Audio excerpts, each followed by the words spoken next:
Holy Gospel according to St. Matthew, the 24th chapter.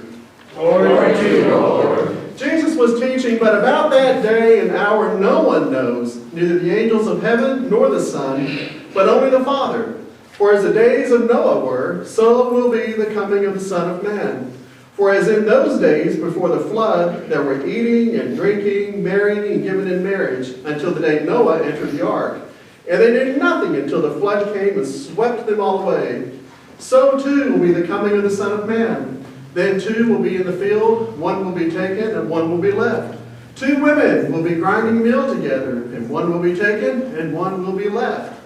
Keep awake, therefore, for you do not know on what day your Lord is coming. But understand this, if the owner of the house had known in what part of the night the thief was coming, he would have stayed awake and would not have let his house be broken into. Therefore, you also must be ready, for the Son of Man is coming at an unexpected hour. The Gospel of the Lord. Praise to you. Grace to you and peace from God the Father and from Jesus Christ our Lord. Amen. You may be seated.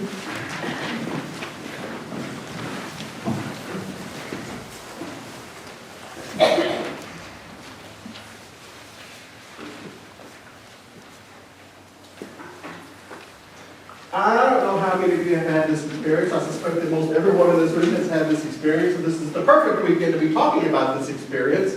Have you ever had anyone come to your home, come to your house, and totally disrupt everything about your routine in your normal regular days?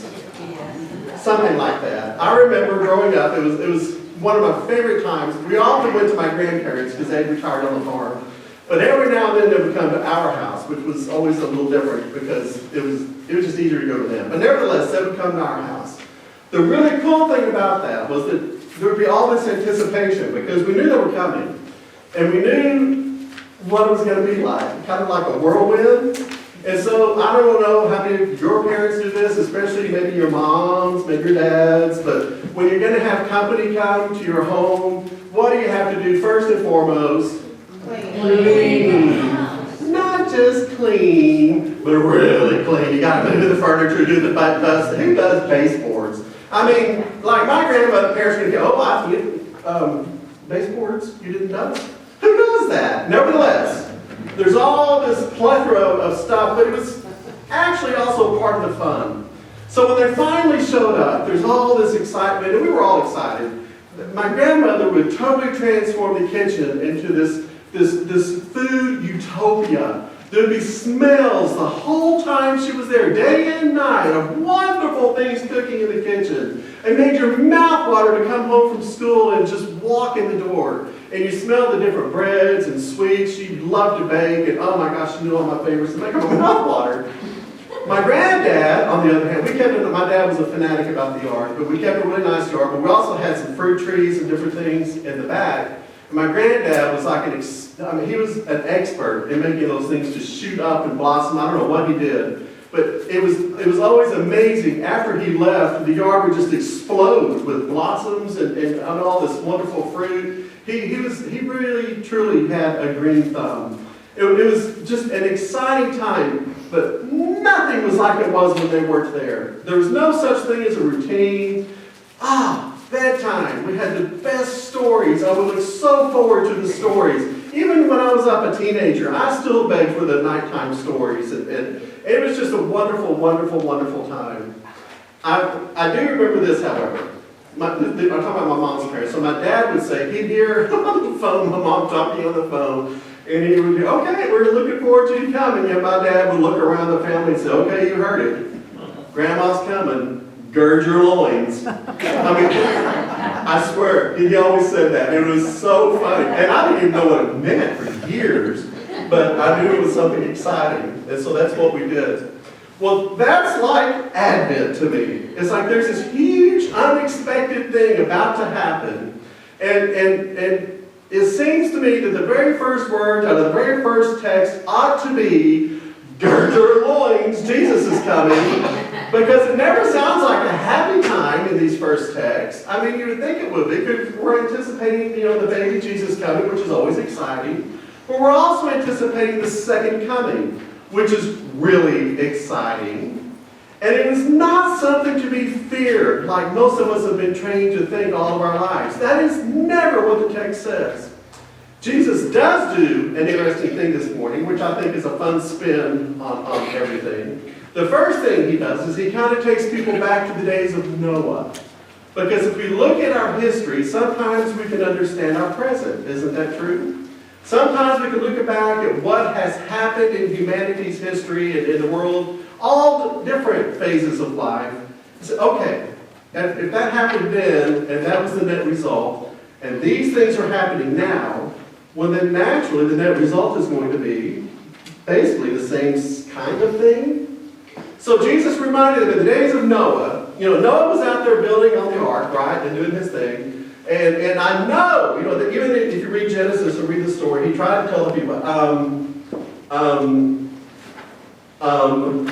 you might want to rethink some things about the way these things are going. Because they weren't necessarily behaving the way, humanity was designed to behave. Things were so out of kilter. And the number one thing in Genesis, Exodus, Leviticus, Numbers, Deuteronomy, all the way to Revelation, the number one thing that God abhors about humanity, does anybody remember? It is Violence. violence. Thank you. Violence against each other. Violence against humanity. And if you read the story of Noah, there was all kinds of violence happening. So Noah tried to tell them, all right, these things are happening. You might want to rethink it. You might want to reorder your lives the way God designed us to be. Anyway, but they didn't. They ignored. And so they went on with their daily lives like nothing was going on. Nothing would ever change. Nothing would ever happen. People were being given in marriage. I mean, it says that specifically. I mean, people lived, people died, they worked their fields, and then one day, everything totally changed. It as if creation went back to its watery beginnings, where the world was just this huge plain of water. But the good news is, in that story, God loved humanity so much in the whole creation that God saved a remnant to start over with. And here we are. So move forward a few centuries, and Jesus is saying, you might want to rethink things. There's a lot of stuff going on in your world that probably is not God's way of being in the world. Now, the really cool thing about it is, with the advent of Jesus being on the earth, in the world, in the present time of our text, that means the kingdom of God had come to the world in that moment. It was already there. The interesting thing is, many people were just living their lives as if nothing had ever happened. Some people picked up on it, but many people were still being given in marriage, living and dying, doing the things they did, fishing, doing all the things, and yet there'd be two women, working, grinding meal. One of them would get it. Say, oh my gosh, there's something different about this guy. There's something different. I mean, Jesus came not just as an example of God's way and God's presence, but that was a huge part of his presence to show us God's way of living and ordering our lives. And one would get it. I've got to follow this guy. I've got to see what he's up to. So one would go, one would be left. Two fellows would be working out in the field. I love it that Matthew is balancing this male and female. So you have two fellows in the field. One would turn and say, I think he's onto something. And so one would go, one would follow, the other would, until finally, Jesus lived and showed us all the different ways that God intended for all of humanity to be in the world. It's really interesting. It's really interesting to me that contemporary fiction has it backwards. Contemporary fiction has it that the good people, are all gone first. And that's not true. That's not biblical. In our text, the ones who are left behind are the ones who are charged with telling the story. The ones who are left behind are all of us. The ones who are here to proclaim not just in word, but in deed to show people, when Jesus was here and Jesus walked the earth, if he saw hungry people, There was not a questionnaire. There wasn't all this complicated nonsense. He said, oh, wait, look. He would point out to his disciples in Matthew on the hillside and say, look at all these hungry people. Let's have a picnic. And he would feed thousands without question. Just thousands would be fed. Because that's God's way of being in the world. When Jesus walked the earth, he would see people who were sick. Not everybody wanted to be healed. Not everybody could be healed because they would be so messed up in their heads they couldn't receive it. But Jesus did his very best to heal hundreds, thousands. In one instance, he healed 10 lepers. It didn't say what nationality they were, what gender they were. I think it might have said men. But the point is that out of all those 10 people who were dying a miserable, hurtful disease, only one, after they were healed, only one came back. I think he's onto something. I think you did this. You had something to do with me being healed. I want to say thank you. That's God's way of being in the world. It totally disrupts our lives. It disrupted the lives that Jesus encountered, whether they were Roman, whether they were Jewish, whatever kind of Gentile, later Greeks, whatever they were. Jesus disrupted them if they were possessed by demons. And we all know people possessed by demons. Yeah. Some of you are here. No, I'm sorry. I'll get an email on that one. So, are you talking about me? Well, I guess I was. So, the point is, he would encounter these people, and he would liberate them. He didn't ask them if they were worthy, he just said, this is not God's way. This is not God's intention. God intended for everybody to live full, reconciled lives, and would just drive out the demons. People who were emotionally distraught and felt guilty about the lifestyle they'd been living would come and fall at his knees and his feet. They said, come on, you're healed. Your faith has made you well. He just healed. He just made people better. God's way of being in the world was a sign of God's kingdom in the world because that is God's kingdom in the world. That's what we anticipate. That's what we look forward to. When the world is completely rid of sin and evil and it is all this loving presence in the world. No more violence, no more hurt, no more demons, no more pain, no more disease. God's complete and fulfilled kingdom is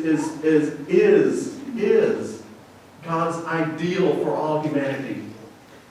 So here we are. It's been a few centuries since Jesus walked the earth as a human being. And our text begs the question, it seems to me. Because now we have choices. Are we just going to live our lives like they did in the days of Noah? Are we just going to live our lives like we did in the days that Jesus walked the earth? Are we going to be the one left standing in the field? Or are we going to be the ones to say, hey, I think there's something different going on here. I think there's something I need to pay attention to. And not just me, but I want to go share this. Because to me, this is such good news, I can't keep it to myself. I can't keep it to myself that God actually does love us for the way we are unconditionally. I don't know if I can stand that all to myself. So the call seems to me, as the people of God and followers of Jesus, are we going to disrupt lives? Are we going to be disruptive? Are we going to provide, Christmas stockings for kids who don't have anything in the world? Are we going to step out and keep, by the way, as God has started on our Advent project, which has helped provide water, and this particular organization combines that with food shortages and food deficiencies for Native Americans that are just across the Red River. Are we going to do those kinds of things? Are we going to ask questions, do they deserve it? Are we going to ask questions, is anybody worthy? Because it seems to me that is a wrong question. Because any question is wrong. It seems to me that it's not about questions. This text is about response. It was about response in the days of Noah. It was about response in the days Jesus walked the earth. And it is about response in our time. How are we going to... It's not about salvation. That's done. This is about how are we going to respond to God's way of being present in our world now. Are we going to be disruptive? I think we should be. I think we already are. And it seems to me that should be our goal every single day, to be the disruptive people of God, bringing healing, bringing hope, bringing liberation to everyone we encounter. Amen? Amen. Amen. May the peace which passes all human understanding keep all of our hearts and all of our minds in Christ Jesus our Lord. Amen.